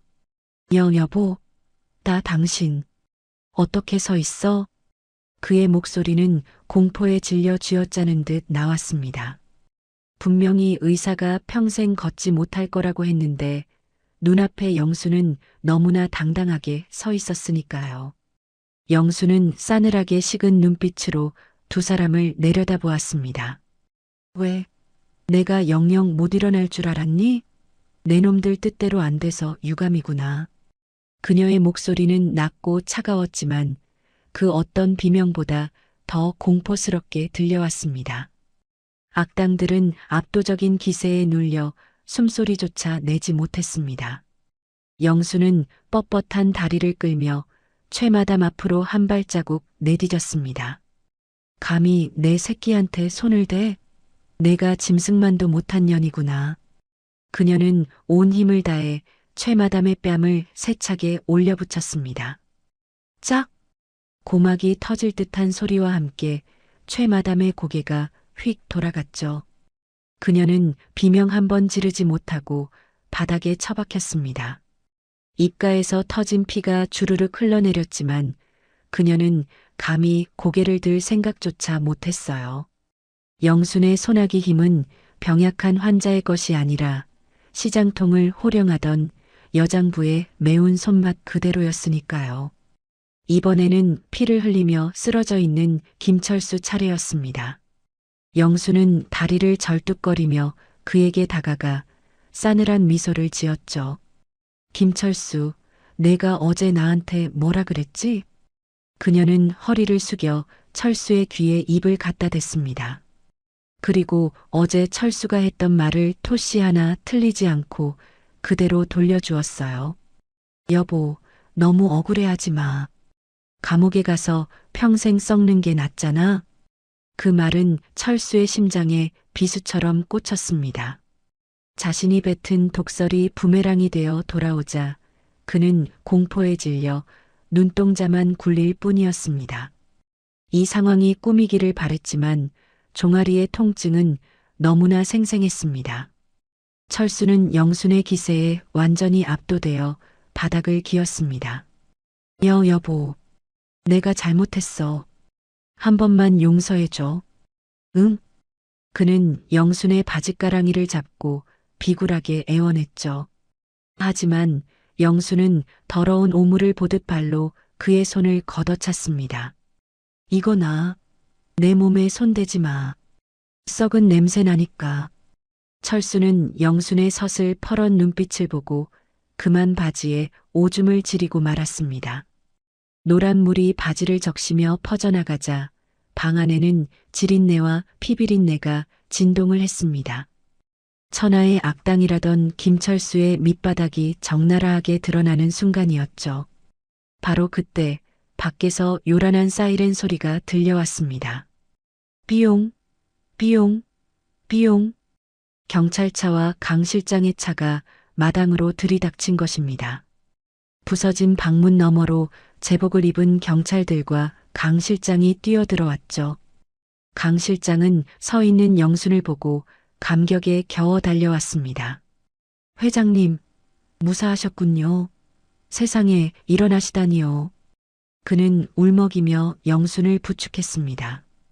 경찰들은 순식간에 김철수와 최마담을 제압하고 수갑을 채웠습니다. 김철수, 최미자, 살인 미수 및 감금 혐의로 체포합니다. 차가운 수갑이 철컹하고 채워지자 두 사람은 고개를 푹 떨구었습니다. 경찰에 의해 끌려나가는 김철수는 영순을 돌아보며 마지막 발악을 했습니다. 이거나, 난 억울해. 저 여자가 다 꾸민 짓이야. 그는 끝까지 자신의 죄를 인정하지 않고 남 탓만 해댔죠. 하지만 영수는 그런 그를 보며 코웃음을 쳤습니다. 그래, 억울하겠지. 다 잡은 고기를 놓쳤으니까. 그녀는 바닥에 떨어진 메밀 베개를 주워들며 말했습니다. 근데 어쩌나? 진짜 보물은 내가 발로 차던 이 베개 속에 있었는데. 영수는 베개를 찢어 그 안에 든 땅 문서와 도장을 보란 듯이 흔들어 보였습니다. 그걸 본 김철수의 눈이 튀어나올 듯 커지더니 거품을 물고 기절하고 말았습니다. 상황이 정리되자 영수는 긴장이 풀려 자리에 주저앉았습니다. 강 실장이 얼른 달려와 그녀를 부축했죠. 회장님, 괜찮으십니까? 병원으로 가시죠. 영수는 고개를 저으며 누렁이 쪽을 바라보았습니다. 녀석은 피 묻은 입가를 하으며 영순을 향해 꼬리를 흔들고 있었어요. 아니, 우리 누렁이부터 챙겨. 이 녀석이 내 생명의 은인이야. 영수는 누렁이의 머리를 쓰다듬으며 뜨거운 눈물을 흘렸습니다. 지옥 같았던 3일간의 사투가 드디어 끝이 난 것이었죠. 하지만 악당들이 사라진 자리에 남은 상처는 쉽게 아물지 않을 것 같았습니다. 과연 영수는 이 배신과 아픔을 딛고 다시 예전의 당당한 모습으로 돌아갈 수 있을까요? 경찰들에게 양팔이 꺾인 채 끌려 나오는 김철수와 최마담의 몰골은 그야말로 처참하기 그지없었습니다. 철수는 누렁이에게 물린 다리를 절뚝거리며 비명을 질러댔고 최마담은 산발이 된 머리로 고개를 푹 숙이고 있었죠. 방금 전까지 영순을 죽이려던 기세등등함은 온데간데없고 도살장에 끌려가는 소처럼 겁에 질려 있었습니다. 마당에는 포크레인 기사와 동네 주민들이 모여들어 그들의 추한 꼴을 구경하고 있었어요. 사람들은 혀를 차며 손가락질을 해댔습니다. 어휴, 저런 천벌 받을 놈들.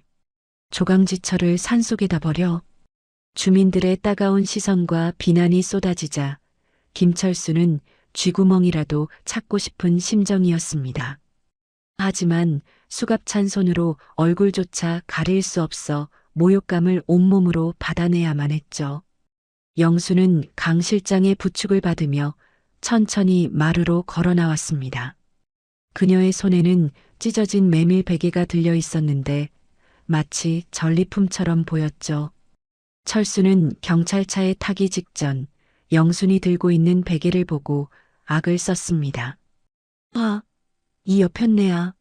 그 더러운 베개는 왜 또 들고 나왔어? 그는 마지막 순간까지도 그 베개의 가치를 알아보지 못하고 비아냥거렸습니다. 영수는 그런 철수가 한심하다는 듯 차가운 냉소를 날렸어요. 김철수, 잘 봐라. 내 놈이 발로 차고 무시했던 이 베개가 뭔지. 그녀는 베개에 트어진 구멍으로 손을 집어넣었습니다. 영순이 베개를 거꾸로 뒤집자 까만 메밀 껍질이 우수수 쏟아져 내렸습니다. 바람에 날리는 껍질들 사이로 묵직한 비닐봉지 하나가 툭 하고 마당에 떨어졌죠. 모두의 시선이 그 낡은 비닐봉지에 집중되었습니다. 영수는 봉지를 뜯어 그 안에 들어있던 누런 서류 봉투와 옥으로 만든 도장을 꺼내 들었습니다. 강 실장이 옆에서 엄숙한 목소리로 거들었어요. 이것은 회장님이 평생을 바쳐 지켜온 강남 재개발 지구의 알박기 땅 문서입니다. 그의 설명이 끝나자마자 구경하던 사람들 사이에서 와 하는 탄성이 터져 나왔습니다.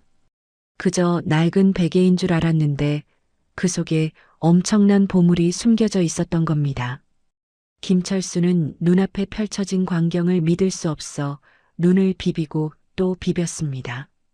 그 서류에 적힌 주소와 평수는 그가 팔아먹으려던 건물과는 비교도 안 될 만큼 거대한 가치를 지니고 있었거든요.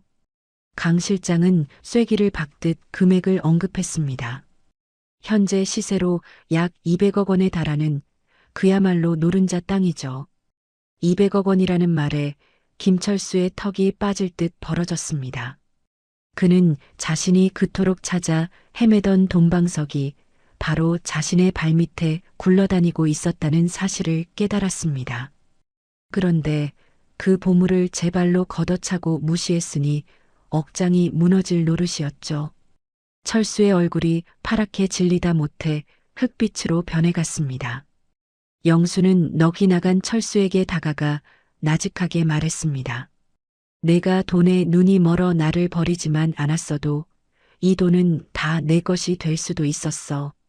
그녀의 목소리에는 분노를 넘어선 연민마저 묻어났습니다. 하지만 철수는 땅을 치며 통곡하기 시작했죠.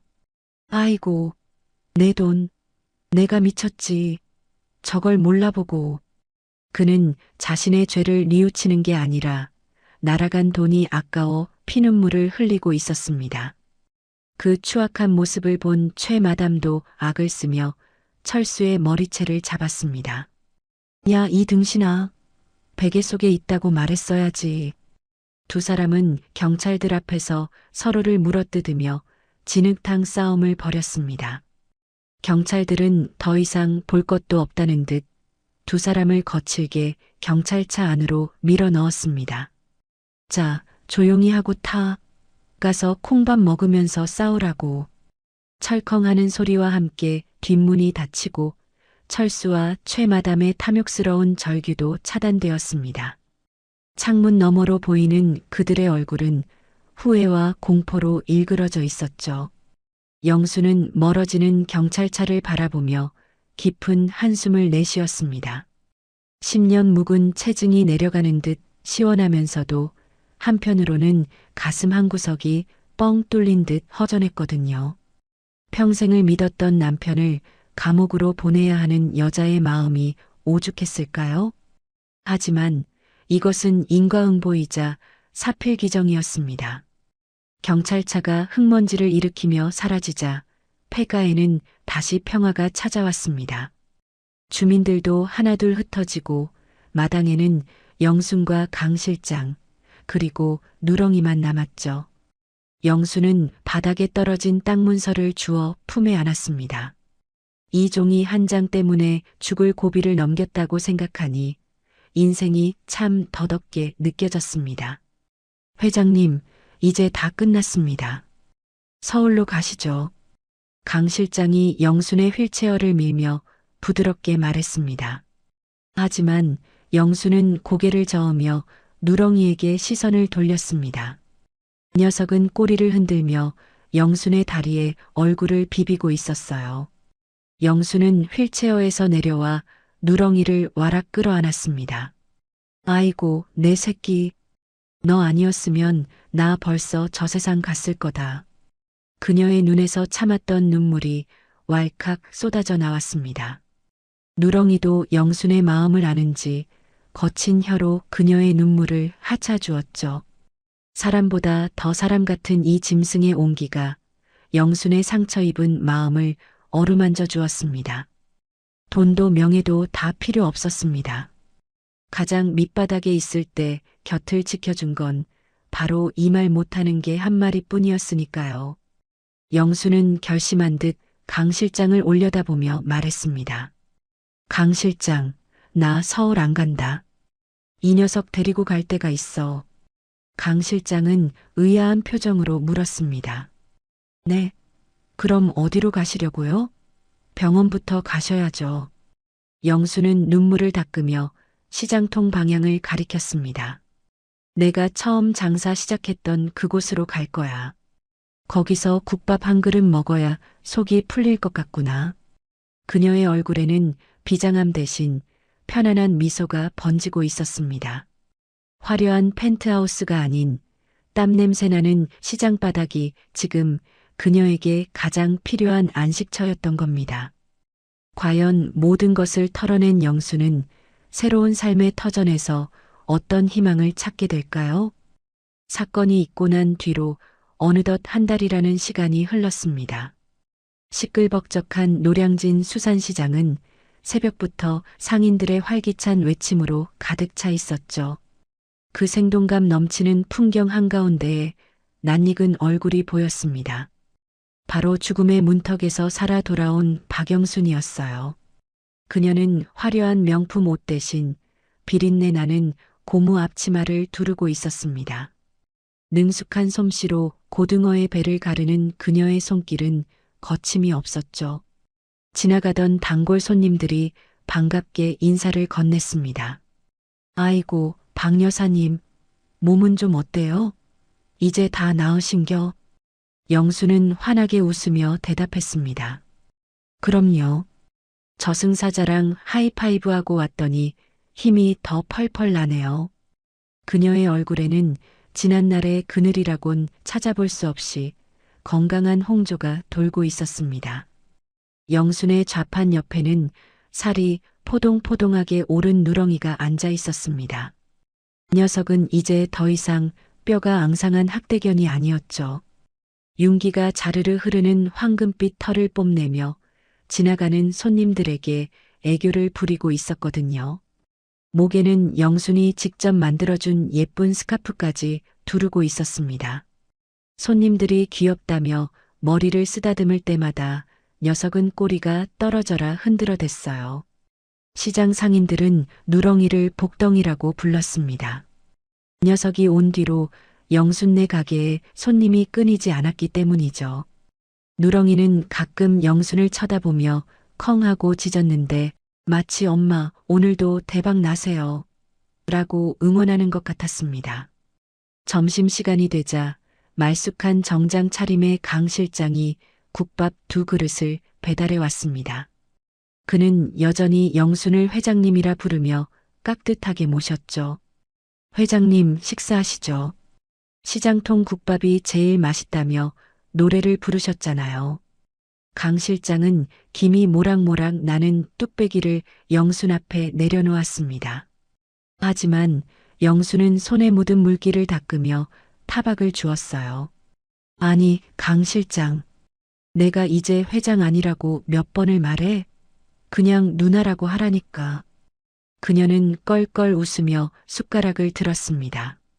비록 수백억 자산가였지만 그녀가 진정으로 원했던 건 이런 소박한 한 끼였던 겁니다. 영수는 뜨끈한 국밥 국물을 한 숟가락 가득 떠서 입에 넣었습니다. 후루룩. 진한 사골 국물이 목구멍을 타고 넘어가자 얼어붙었던 속이 확 풀리는 것 같았죠. 그 따뜻함은 지난 1년간 겪었던 차가운 배신의 상처를 어루만져주는 듯 했습니다. 차가운 폐가에서 먹던 쉰밥 덩어리와는 비교조차 할 수 없는 생명의 맛이었으니까요. 영수는 깍두기 하나를 베어 물며 감탄사를 내뱉었습니다. 좋다. 그래, 사람이 이 맛에 사는 거지. 돈이 다 무슨 소용이야? 그녀는 맞은편에서 밥을 먹는 강 실장과 발치에서 뼈다귀를 뜯는 누렁이를 번갈아 쳐다보았습니다. 돈 냄새가 아닌 구수한 사람 냄새가 나는 지금이 너무나 행복했거든요. 식사를 마친 영수는 잠시 일손을 놓고 먼 하늘을 올려다보았습니다. 감옥에 있는 김철수와 최마담은 지금쯤 차가운 독방에서 무슨 생각을 하고 있을까요? 아마 평생을 서로 원망하고 저주하며 지옥 같은 나날을 보내게 될 것입니다. 하지만 영수는 더 이상 그들을 미워하지 않기로 했습니다. 미움도 관심이라는데 그들에게 쓰는 감정조차 아깝다는 생각이 들었기 때문이죠. 대신 그녀는 남은 인생을 자신을 구해준 누렁이와 주변 사람들을 위해 쓰기로 다짐했습니다. 그녀가 가진 수백억의 재산은 갈 곳 없는 독거노인들을 위한 요양병원을 짓는 데 기부하기로 했거든요. 욕심을 비워낸 그녀의 얼굴은 그 어느 때보다 평온해 보였습니다. 오후 햇살이 시장통을 비추자 영순의 은비녀가 반짝하고 빛났습니다. 그것은 마치 고난을 이겨낸 그녀의 인생처럼 영롱하게 빛나고 있었죠. 영수는 다시 고무장갑을 끼고 생선을 손질하기 시작했습니다. 자, 오세요. 싱싱한 고등어가 왔습니다. 떠리로 다 드려요. 그녀의 우렁찬 목소리가 시장 골목에 활기를 불어넣었습니다. 누렁이도 덩달아 신이 나서 멍멍 짖으며 호객행위를 거들었죠. 비록 몸은 고단할지 몰라도 마음만은 비단길을 걷는 듯 가벼웠습니다. 진정한 행복은 통장의 잔고가 아니라 땀 흘려 일하고 따뜻한 밥 한 끼를 나눌 내 편이 있는 것에 있었으니까요. 여러분은 지금 곁에 있는 소중한 사람들과 따뜻한 밥 한 끼 나누고 계신가요? 때로는 세상이 춥고 매섭게 느껴질 때도 있을 겁니다.